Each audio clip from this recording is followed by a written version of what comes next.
Me voy con Fuerza Social, me voy con Techito. Techito es el primero, le voy a dar la bienvenida. Señor Huerfanito, ¿cómo está usted? Bienvenido a No Culpes a la Noche. Gracias, ¿Qué tal, ¿cómo estás? congresista Bruce? Bien, felizmente, ¿Usted muy es bien. un huérfano? ¿Usted estaba solo caminando por la calle y de pronto le dijo, papá, PPK, llámame? ¿Fue así la cosa? No, para nada. Yo solo quiero recordar a las personas que usan esos epítetos que con poca gente o mucha gente, PPK triplica la intención de voto de Alan García, de acuerdo a las encuestas de hoy día. Así que ¿Usted cree no nos va tan mal. ¿Usted cree que Alan está más que preocupado por las declaraciones de Mulder? O sea, me llamó la atención porque, bueno, fuera de bromas, usted estaba coqueteando mucho con García. O sea, lo que a mí me Mira, contaron es que hasta el final usted casi es aprista. yo con Alan García me habré reunido en estos 4 años, no sé si era 1 o 2 veces, no es más. Ah, ¿no es verdad que lo llamaba No, todos los días? no, para nada. Ah, ok. No, y él lo puede confirmar. Entonces, ¿quién era el puente entre usted y el APRA? ¿Quién lo estaba tratando de seducir? Bueno, hablábamos con Mauricio, Ok. con Javier Velázquez, ¿no? ¿Por qué no se fue con el APRA? Porque el APRA ya tuvo 2 oportunidades de gobierno. La primera muy mala, la segunda mejor, pero en la segunda hubo una gran carencia, que es que teniendo los recursos no emprendieron las reformas que había que hacer para que la economía siga creciendo. Se hicieron un poco los muertitos. Algo parecido a lo que ha pasado con Humala. Pero Alan no dice lo mismo en su Twitter. Todos los días recuerda lo que hizo y además dice que él redujo la pobreza y que si hubiera tenido más tiempo... Eso es verdad. La pobreza se redujo bastante, pero no se hicieron las reformas de segunda generación que había que hacer. La infraestructura, la reforma de salud, educación. Y eso es lo que ahorca la economía para que siga creciendo. ¿O usted decidió al final, congresista Bruce, por las acusaciones, por los narcoindultos, por las acusaciones ahora de Brasil? También es eso, que tienen muchas acusaciones pendientes. Mucho rabo de paja. Que yo no sé si son o no son verdad. Y de repente te metes a esa casa y resulta que es verdad y tú tienes que cargar con ese muerto. ¿Le pareció que era una casa muy oscura? No sé, la cara de los que vi adentro no me gustó mucho. ¿Quién no le gustó? No, es un sentido figurado. Es esta cantidad de acusaciones que hay, que hasta que no se aclaren es difícil asumir el activo y el pasivo. Además, o sea, en Cristiano usted no quiso quemarse. No, además que a Pedro Pablo lo conozco mucho más. Hemos trabajado 4 años juntos, los 2 ministros formados parte del gabinete, así que sé cómo trabaja, sé cómo piensa y por lo tanto me siento mucho más cómodo trabajando con él. Vamos a ir a la pausa, por favor, pero luego vamos a recordar, hoy día le han estado haciendo un bullying en las redes porque usted ha rajado mucho de PPK en el pasado, incluso... En la campaña anterior, sí. Sí, claro. Luego usted ha dicho en las últimas horas que eso era parte del discurso político, pero lo que extraña y lo que preocupa es el acomodo ideológico. Después de la pausa le quiero preguntar, porque prácticamente usted anunciaba el cataclismo si PPK llegaba a ser presidente y por qué ha cambiado ahora, ¿no? Vamos a resolver todas estas dudas. Todas las preguntas son bienvenidas en Twitter y en Facebook. Y después viene Susel Paredes. Susel ya no quiere ser presidenta, Vane. ¿Qué le pasó? Dicen que ahora también va con PPK. Que Susel ha dicho, no, yo también no voy a ganar con la izquierda, mejor me voy con Pedro Pablo. Yo no sé qué va a hacer Pedro Pablo, pero ya varios le están tocando la puerta. Y por supuesto vamos a conversar con Carlos Bruce sobre las últimas noticias de Alejandro Toledo, ¿no? Alejandro Toledo se habría financiado aparentemente el diario 16 con recursos de Orellana para beneficiar a la campaña política de Toledo. Esto todo en condicional porque, claro, no está la prueba, pero Javier Reategui, ex brazo derecho de Alejandro Toledo, ha pues casi confirmado esto, ¿no? Después de la pausa, todas las reflexiones de Carlos Bruce. Bienvenidos a No Culpes a la Noche.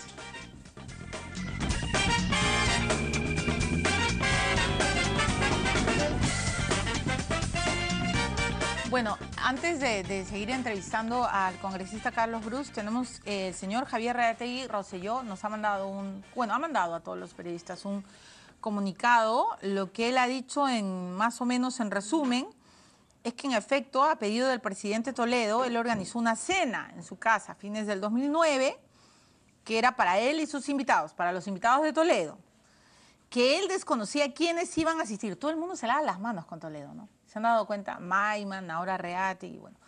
Y que nunca supe qué tema tratarían en esta reunión, pues fue una reunión reservada, dice el señor Reati. Y luego que durante la reunión se tomó conocimiento que se trataba de un proyecto para hacer un periódico, que no se habló de inversiones, no se habló de finanzas, solo de un proyecto y otros temas sociales, y no fue como se está malinterpretando una cena pro fondos, que jamás se me invitó a participar en el proyecto ni habría aceptado ser parte de él. Luego de la reunión jamás volví a escuchar del proyecto ni pregunté por él, y tampoco estuve en ninguna otra reunión donde participara el señor Orellana. En Cristiano se lavó las manos. Tafur ha confirmado que sí se reunió Orellana con Toledo. ¿Dónde está Toledo? Debajo de la cama. Toledo ya no sabe qué hacer, pues porque Maiman, yo entrevisté a Maiman en Israel y ha dicho de que la plata era de él, pero que quien le sugirió a la suegra fue Avi Danón, otra teoría, y que además le pagó las hipotecas porque Toledo le prometió refaccionar la casa de Casuarinas. Y ahora Reategui dice que el invitado de Toledo era Orellana, que no fue que él invitó a Orellana. Señor Bruce, ¿usted sabía de todo esto? Porque usted ha sido el recontrabrazo derecho de Toledo. ¿Dónde estaba usted? Para nada, no me invitaron a esa cena, estoy picón. No le invitaron. Hubiera comido rico, pero no me invitaron. Y usted en algún momento, a ver, seamos francos, por favor, porque lo que me sorprende es que Reategui después de tanto tiempo diga estas cosas, ¿no? Pero, ¿usted sabía que Diario 16 era el periódico de Toledo? O sea, digamos, ¿era un periódico para apoyar la campaña de Toledo? Sabía que estaban de accionistas amigotes de Toledo. Estaba Francisco González, que ahora es director del Banco Central. No sé quién es más, no sé si... Bueno, yo pensaba que Reategui también, pero parece que no.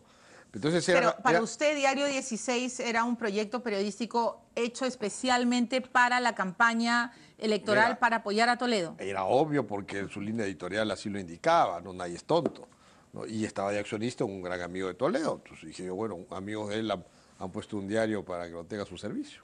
¿El nombre de Orellana surgió en algún momento? ¿Usted supo que había estado metido en la colada? Para nada, jamás supe.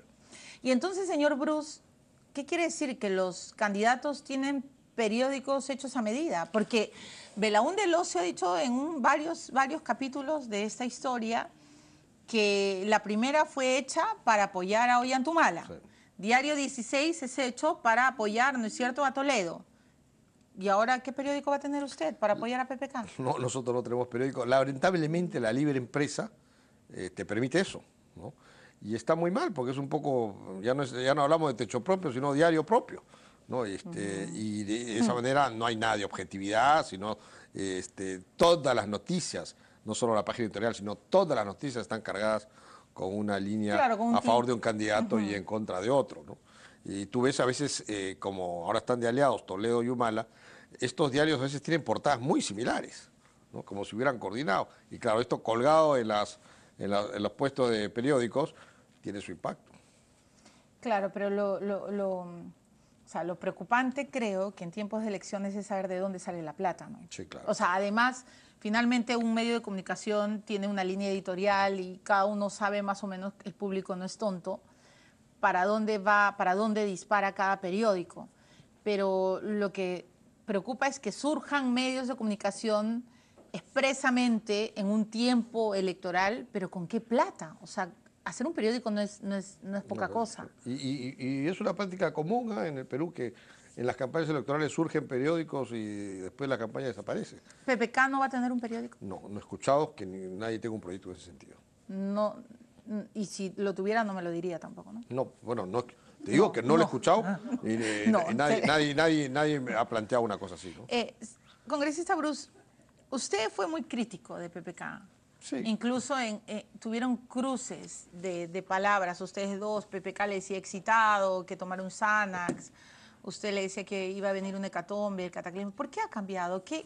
Digamos, ¿por qué se ha ido con PPK si usted no creía en él? Lo que pasa es que no te olvides que primero, en campaña electoral, las últimas semanas de campaña electoral, a veces se dicen cosas un poco subido de tonos en medio del fragor de la campaña, pero que no reflejan nada ideológico. Yo lo que mencioné de él no tenía nada que ver con ideología. Sino... Pero yo quiero recordar este comentario suyo en el Face que está circulando mucho. Por favor, ¿podemos leerlo? Porque sí me preocupa, porque además usted ha sido compañero. Mire lo que dice usted el 10 de marzo del 2011, claro. Entonces usted en plena campaña... A pocas semanas. A pocas semanas. ¿No? Pero dice, yo he trabajado con PPK y su falta de sensibilidad social garantiza un periodo de convulsión social en el improbable caso de que llegue a la presidencia. Usted está considerando en este post que PPK no tiene sensibilidad social. Bueno. Y que si él fuera presidente, el Perú va a terminar más que convulsionado. ¿Ha cambiado de opinión? No te olvides que en la anterior campaña Pedro Pablo no tenía partido y tuvo que aliarse con partidos muy conservadores, como el PPC y Restauración Nacional del Pastor Lay. Su famoso sancochado. Sí. Entonces, él es una persona libertaria, ¿no? Sí. No es un conservador, y estaba rodeado de conservadores, ¿no? Entonces, ahí sí es una mezcolanza que no iba a funcionar bien en una acción de gobierno. Hacia eso me dirigía, pero a mí me consta, en aquel momento y ahora, que él no era un conservador. Pero una cosa es ser conservador. Estaba metido y rodeado de conservadores. Ya, pero perdón, una cosa es ser conservador y otra cosa. Que no tiene nada de malo, yo sé más. No, por eso les digo, porque conozco a gente muy conservadora que es muy sensible claro. Socialmente. Lo que usted está diciendo es que él no es sensible. No, me parece que en esa fórmula carecía un poco la sensibilidad social porque estamos hablando de agrupaciones, el PPC, tú sabes, es una agrupación muy respetable y creo que es un partido bastante desarrollado que hace democracia interna, pero es un partido de élite, ¿no? O sea, lo que usted me está diciendo es que hoy, en esta campaña, PPK no va a hacer alianza con el PPC. No creo. Va en contra de todo lo que estamos defendiendo. De lo que han conversado. Por ejemplo... Lulú hoy día va a tomar un Dormoní. Se va a tener que... Claro, porque ¿qué va a pasar con el PPC? Va a perder de todas maneras su inscripción. Mira, nosotros estamos planteando una estrategia social muy, muy decidida. Estamos captando gente de distintos partidos, inclusive de la izquierda. No estoy autorizado a decir nombres, el propio PPK va a anunciarlos en las próximas semanas, no, tampoco demora mucho. En esa estrategia, digamos, en ese, no quiero decir juego político, pero en ese marco político electoral, el PPC está fuera de la cancha, porque no les suma, les resta. Yo no he escuchado a nadie ni siquiera sugerir algún tipo de alianza con otros partidos. Ya, y en esas sugerencias, Fuerza Social, lo que me han contado es que hay un acercamiento entre Susana Villarán y Pedro Pablo. ¿Esto es verdad? Yo no lo sé. Sí sé que algunas personas que estaban en Fuerza Social... ¿Están conversando con PPK? Están conversando, algunos ya están colaborando con el plan de gobierno. ¿Quiénes? No puedo decirlo. Pero cuénteme, lo va a anunciar el propio candidato en las próximas semanas. Ajá. Te voy adelantando que son gente que ya tiene experiencia de gobierno, que han sido exitosos en esta experiencia de gobierno y que no tienen acusaciones de corrupción. ¿Segarra, Prialé? No tengo forma de decir los nombres. Ya, pero Susel sí, ¿no? No lo sé. Pero a usted le encantaría ir con Susel. Bueno, Susel, con ella compartimos muchos puntos de vista y muchos aspectos de progreso social que queremos hacer en un eventual gobierno PPK. Entonces, hay movimientos de izquierda que irían en esta campaña con Pedro Pablo. Y esto estaría... No movimientos de izquierda, hay personajes. De izquierda. Sí. Ok. Porque la idea no es hacer alianzas con agrupaciones, sino ir con nuestra propia agrupación de manera independiente. Ya. Pero eso no quiere decir nunca tanto como para hacer alianzas con Xiomi Lerner o con Verónica Mendoza. No he escuchado que se haya conversado con ellos. Ajá, además, claro, ellos creo también que tienen su propio proyecto. No, sí, claro, tienen muy su proyecto. Respetable. Además, ¿no? Pero, ¿usted siente que están quemando a Verónica Mendoza? No. No. No, Verónica tampoco es tan tonta de dejarse quemar, ¿no? Yo creo que es necesario que la izquierda esté en esta elección, porque ahorita sí, claro, con lo que tenemos es una elección de derechas, ¿no? Y lo interesante es que en una democracia... O sea, PPK es de derecha. Todos, digamos... Vaya, por fin, no. Porque, perdóneme, pero cuando se puso el chaleco cusqueño y salió en la portada de Poder diciendo es socialista, era una bruma, pues, ¿no? O sea, mira, PPK de socialista no tiene nada. La izquierda, digamos, histórica, no está en esta elección. Y eso es malo porque debieran estar en una democracia representados todos. Así que ojalá que la izquierda pueda cuajar un candidato. Nosotros estamos ajenos a estas definiciones de izquierda y derecha. Fíjate, cuando veas los nombres de las personas, van a decir, oye, esto es izquierda y derecha. Lo que es una agrupación de gente que ya gobernó, gente que sabe cómo hacerlo, que lo hizo bien en su momento y puede mostrar resultados y Ajá. que no tiene acusaciones de corrupción. Mencióneme un nombre. Usted ya gobernó, usted fue ministro de Vivienda y de hecho, de lejos, fue el ministro de Vivienda más exitoso. Hasta mis adversarios dicen que lo hicimos bien. Claro, me queda claro y todo el mundo se lo reconoce. Ese es el perfil de la gente Ya, que se pero está reclutando. otro nombre, pues. No puedo, eso lo va a decir. No, pero uno más, pues. Cuando venga Pedro Cheput.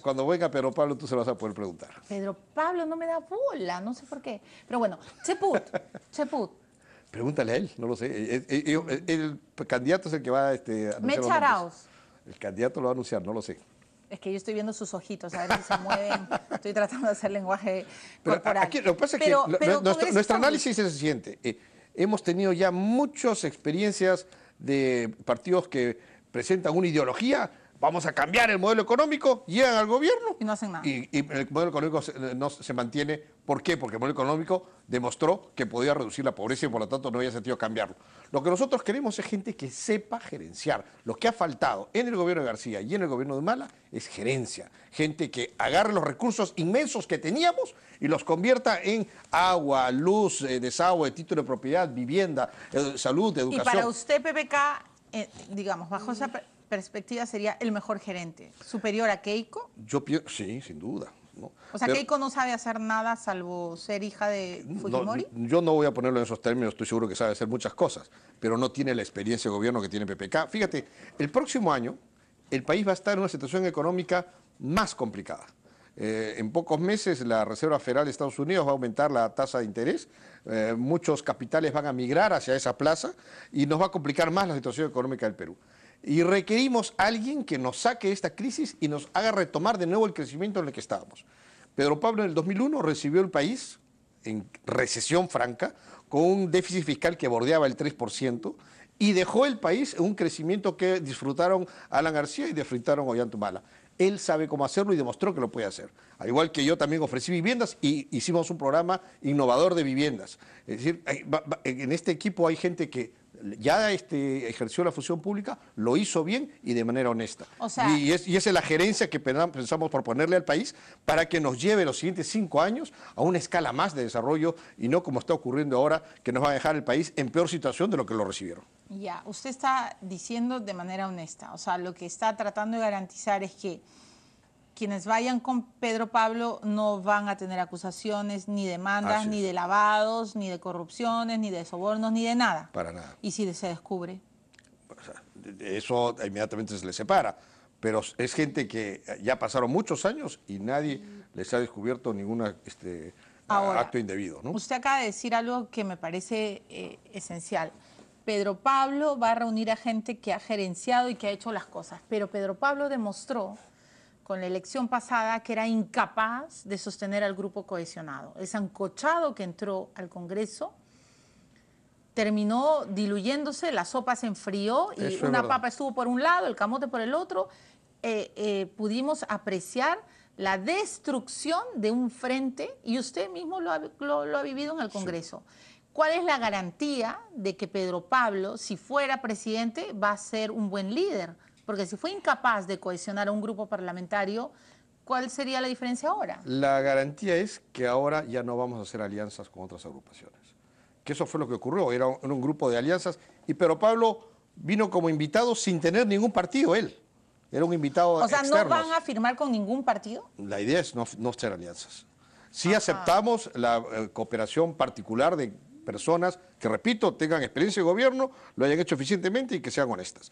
Y no importa su o sea, tendencia si Acción política. Popular quiere firmar con Pedro Pablo, adiós, solo vendrá Vitocho, pero hasta no todo este Acción momento Popular. la posición es no hacer alianzas. Ya. ¿Y usted qué va a hacer, Techito? ¿Usted va a ser el vicepresidente? No. ¿Va a ser parte de la plancha? No. ¿Quién es usted? ¿El jefe de campaña? Tampoco. Porque Elian casi lo bota a patadas la vez pasada a usted porque le echó la culpa de todo. Ya terminé curado así, de jefe de campaña. ¿Qué va a hacer usted? Por lo pronto voy a ingresar a colaborar en el plan de gobierno en lo que conozco, que es vivienda, agua, desagüe, título de propiedad, entorno urbano, y participar en una comisión política que se va a establecer en las próximas semanas. O sea, usted va a ser parte del núcleo, del corazón de Peruanos por el Cambio. De la comisión política. Ya, de la comisión política. Pero no va en la plancha.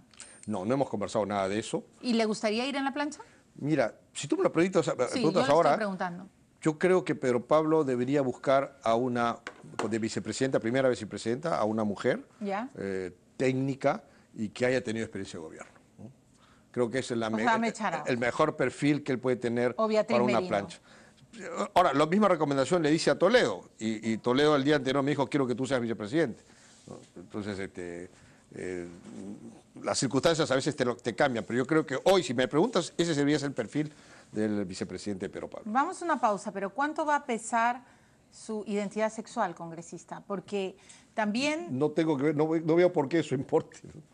Sí, pero yo sé que no debería importar, pero le voy a plantear esa pregunta, porque también he estado leyendo hoy en las redes, una vez conocido su participación con Pedro Pablo, que el voto conservador se va a espantar, porque usted lleva, bueno, la unión civil o el matrimonio igualitario, o no sé cómo se va a llamar en el proyecto político de Pedro Pablo, como bandera, evidentemente.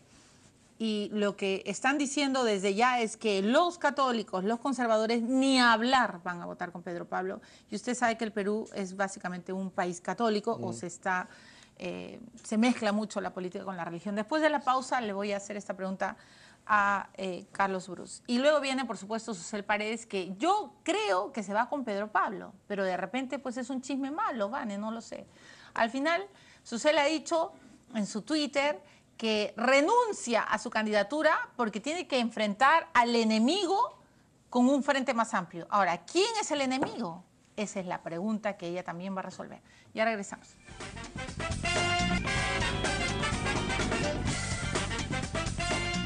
Estamos conversando con Carlos Brus. Ayer tomó la decisión de ir en estas elecciones del 2016 con Pedro Pablo. De hecho, Carlos Brus era una figura política que se estaba debatiendo su presencia entre el APRA y Peruanos por el Cambio. Ya lo decidió, ha dicho que no va en la plancha, que va a ser parte del núcleo político. Y en el bloque anterior le dejé la pregunta sobre la unión civil, sobre el voto gay, sobre estas minorías que en verdad no deberían de ser discriminadas jamás, pero ya se planteó el voto conservador. Hoy en las redes he leído, si amas a la familia, no puedes votar por PPK. ¿Qué piensa usted? Mira, el voto conservador, como tú lo llamas, hay que distinguir lo que es el voto conservador del voto conservador militante, ¿no? Y yo lo medí. Recuerdo que en la campaña de Alejandro Toledo, en el mes de diciembre, él dejó de subir, lo cual es una pésima señal en una campaña. Inmediatamente hicimos estudios, focus group, algunas encuestas. En resumen, preguntamos a la gente, ¿usted está a favor del matrimonio gay? Porque la gente no entendía la diferencia entre matrimonio y unión civil. Ahora sí creo que la gente está más informada de eso. Pero en aquel momento no se sabía. ¿Usted está a favor del matrimonio gay? 80% no estaba a favor. ¿Usted cambiaría su voto por un candidato que está a favor del matrimonio gay? 80% decía que no. O sea, discrepando de ese aspecto, no era un tema fundamental para cambiar su voto. ¿Usted cree que no va a influir? Lo mismo preguntamos del aborto. Y también ocurrió lo mismo. Pero Elian Carp, esa discusión, cuando le tira la silla... No me tiró la silla. Bueno, eso fue el rumor, ¿no? De que le tiró una silla en la cabeza. Déjame acabar hicimos una pregunta más. Okay. ¿Usted cambiaría su voto por un candidato que se sospecha que consume drogas? 90% dijo que sí. Ajá. Y ese era el tema central, el no haberse hecho el toxicológico, que sembró esas dudas, que ya le quita la confianza al elector de votar por una persona que puede estar tomando decisiones en medio de... Usted le dijo en ese tiempo a Toledo, hazte el examen. Sí. Y él no quiso. No quiso, y después cuando Alejandro Toledo, los estudios mostraban que eso era fundamental, lo hizo muy tarde, lo hizo en el mes de febrero, ¿no? Señor Brus, ¿Alejandro Toledo se droga? No sé, yo nunca lo he visto drogado. Lo he visto así con copas, pero nunca lo he visto drogado. ¿Pedro Pablo es alcohólico? No. Nunca, a él ni siquiera lo he visto tomar. A Toledo lo he visto tomando y bastante. Se lo cuento porque esos también son los rumores. No. Jamás lo he visto tomar un trago. Ok. Y entonces usted lo que nos está diciendo es que la adicción es un factor que tiene peso específico en contraposición Entonces, a la identidad sexual de un candidato. El conservador puede pensar, ¿sabe qué? Yo no estoy de acuerdo con esto, pero al final el candidato me da confianza y va a sacar la economía adelante. ¿No? Entonces, no es necesariamente que porque el 80% son cristianos, 80% no va a votar por el tema. Pero el núcleo político de entonces, y concretamente, no sé si usted lo va a desmentir hoy, la señora Elian Karp le echó la culpa a usted de haber instalado en el discurso político electoral de Toledo en la elección pasada el tema del matrimonio gay y de el aborto. La unión civil sí estaba en el plan de gobierno. Nunca tocamos el tema del aborto. El tema del aborto lo tocó el candidato en una conferencia de prensa ante la prensa extranjera y dijo que estaba totalmente de acuerdo en legalizar el aborto, y eso no se había conversado. Es decir, que eso fue de su propia cosecha. Y lo que ocurre con la señora Karp es que en ese momento evaluamos fortalezas y debilidades del candidato. Y ya te imaginas cuál era su principal debilidad, su esposa. Entonces hablamos con el candidato y dijimos, oye, a tu esposa hay que esconderla en la campaña. Entonces, y la escondieron. La escondieron hasta diciembre. A fines de diciembre vino al Perú y empezó a pedir prensa para actividades que ella quería hacer. Y el jefe de prensa de la campaña me decía, ¿qué hago? No mandes prensa. Sí, pero también creo que es un error esconder a la esposa de un candidato. Es que como jefe de campaña tengo que esconder las debilidades y resaltar las fortalezas. ¿La esposa de Pedro Pablo es una debilidad o es una ventaja? Es una ventaja. ¿Por qué? Porque es una señora muy cuerda. Mira, tiene muy cuerda, está diciendo que Elian es loca. Tiene un perfil muy parecido a Pilar Nores, es una señora muy centrada, que yo creo que va a contribuir mucho a la campaña. O sea, ¿usted cree que le va a dar equilibrio a Pedro Pablo en lugar de desestabilizarlo? Sí, es una mujer muy afable. ¿Es peruana? No lo sé, creo que no. No es peruana. Sí, creo que no. Ya, eso no va a ser un punto en contra, no le van a decir, la gringa. Bueno, Armando Villanueva tenía una esposa chilena y eso ya es xenofobia, pues, ¿no? O sea, uno se casa con claro, uno se casa por amor, no porque uno sea de una nacionalidad. De acuerdo. Señor Bruce, usted ha dicho, uno tiene que tomar en cuenta las fortalezas y las debilidades de un candidato. La gran debilidad de Pedro Pablo es su pasaporte.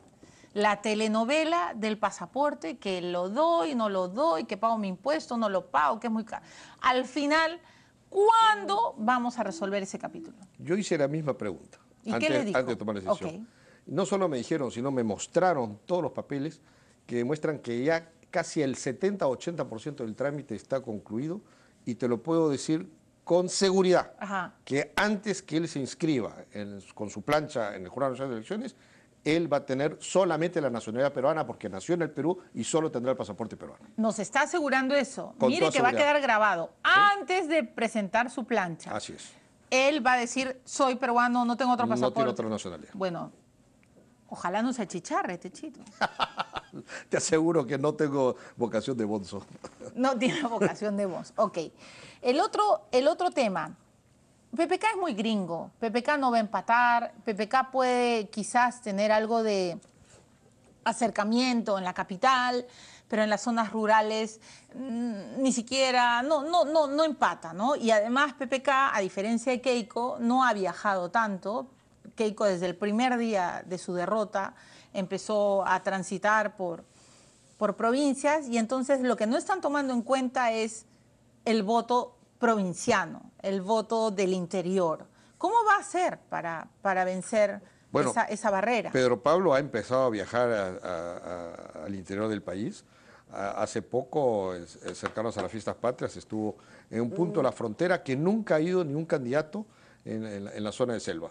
Y está viajando todas las semanas al interior del país. Sí, yo creo que el que pretenda ser presidente del Perú tiene que conocer el Perú profundo y tiene que viajar a provincias para contactarse con la gente, y lo está haciendo. ¿Y usted cree que Pedro Pablo conoce el Perú profundo? Sí.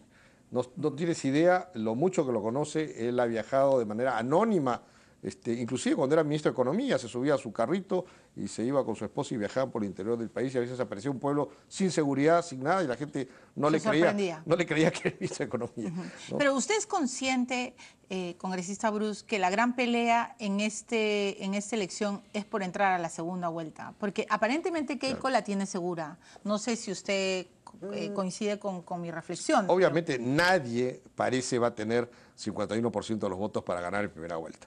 Por lo tanto, va a tener que haber una segunda vuelta. y efectivamente eso será entre los dos candidatos que terminen primero, ¿no? Pero Alan es zorro, y es zorro viejo. Y además hay una ventaja, que Mulder y Velázquez Quisquén le conocen todos sus pecados a usted.